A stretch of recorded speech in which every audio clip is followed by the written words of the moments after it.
ಈ ಕಾರ್ ನೋಡೋಕೆ ಚಂದ ಉಂಟು, ಕ್ಲೀನ್ ಆಗಿದೆ, ಪೇಂಟಿಂಗ್ ಎಲ್ಲ ಕ್ಲೀನ್ ಆಗಿದೆ, ಹಾಗೂ ಬೋನಟ್ ಎಲ್ಲಾನು ಚೆನ್ನಾಗಿದೆ, ಸೀಟ್ ಕವರ್ ಗಿವ ಮ್ಯಾಟಿಂಗ್ ಎಲ್ಲಾನು ಚೆನ್ನಾಗಿದೆ.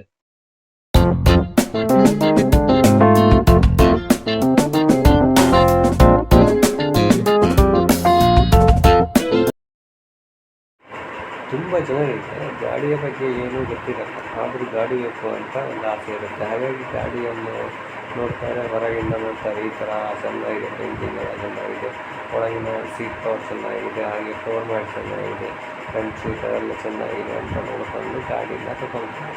ಆದರೆ ಏನಾಗುತ್ತೆ ಅಂದರೆ ಗಾಡಿ ಒಳಗಡೆ ಮತ್ತು ಹೊರಗಡೆ ಚೆನ್ನಾಗಿರುತ್ತೆ, ಆದರೆ ಕಾರಿನ ಅಂಡರ್ ಚಾರ್ಜಸ್ ಹೇಗಿರುತ್ತೆ ಅಂತ ನೋಡೋದೇ ಇಲ್ಲ ತುಂಬ ಜನ. ಇಲ್ಲಿ ನೋಡಿ, ಇಲ್ಲಿ ಇವರೊಬ್ಬರು ಗಾಡಿನ ತೊಗೊಂಡು ಸೆಕೆಂಡ್ ಹ್ಯಾಂಡ್ ಗಾಡಿ, ಹೊರಗೆ ಪೇಂಟಿಂಗ್ ನೋಡಿದ್ರು, ಒಳಗಡೆ ಸೀಟ್ ಕವರೆಲ್ಲ ಹೊಸದುಂಟು, ಕೆಳಗಡೆ ಮ್ಯಾಟೆಲ್ಲ ಹೊಸದುಂಟು, ಹಾಗಂತ ಗಾಡಿನ ತಗೊಂಡು. ಆದರೆ ಕೆಳಗಡೆ ಚೇಸಸ್ ಕಂಪ್ಲೀಟಾಗಿ ಅಲ್ಲಲ್ಲಿ ರಸ್ಟ್ ಹಿಡಿದಿದೆ. ಇದನ್ನು ಸರಿ ಮಾಡೋದಕ್ಕೆ ತುಂಬ ಖರ್ಚಾಗುವುದು. ಹಾಗಾಗಿ ಗಾಡಿನ ತಗೊಳ್ಳುವವರು ಮೊದಲು ಅಂಡರ್ ಚಾರ್ಜಸನ್ನು ಕೂಡ ನೋಡಬೇಕು, ಹಾಗೂ ಬರೀ ಇಷ್ಟು ನೋಡಿದರೂ ಸಾಕಾಗಲ್ಲ, ಯಾವುದ್ಯಾವುದೋ ರೀತಿಯಲ್ಲಿ ಸ್ಕ್ಯಾಮ್ ನಡೆಯುತ್ತೆ. ಆದರೂ ಒಂದು ಬೇಸಿಕ್ ಅಂತ ಇದ್ದರೆ ಒಂದು ಗಾಡಿಯ ಅಂಡರ್ ಚಾರ್ಜಸ್ಸು ಒಳಗಡೆ ಹೊರಗಡೆ ಎಲ್ಲನೂ ನೋಡಿಕೊಂಡು ಗಾಡಿನ ತಗೊಳ್ಬೇಕು, ಇಲ್ಲ ಅಂದರೆ ಈ ಥರ ಮೋಸ ಹೋಗ್ತಾರೆ.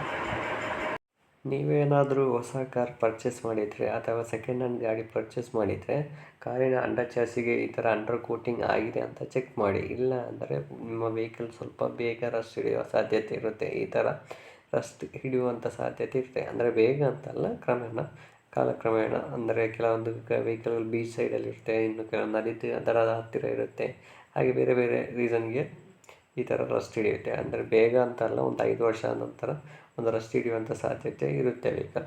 ಅದೇ ರೀತಿ ಆ್ಯಂಟಿ ರಸ್ಟ್ ಕೋಟಿಂಗ್, ಸೈಲೆನ್ಸರ್ ಕೋಟಿಂಗ್ ಎಲ್ಲ ಮಾಡಿದರೆ ನಿಮ್ಮ ವೆಹಿಕಲ್ ಲೈಫ್ ಸ್ವಲ್ಪ ಜಾಸ್ತಿ ಇರುತ್ತೆ.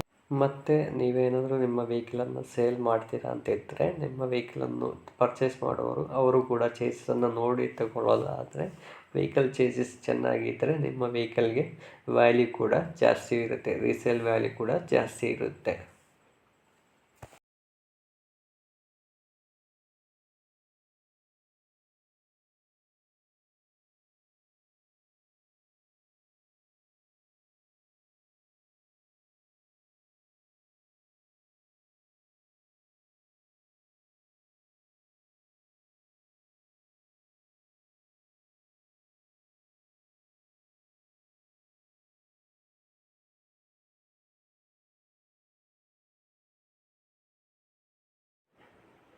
Thanks for watching.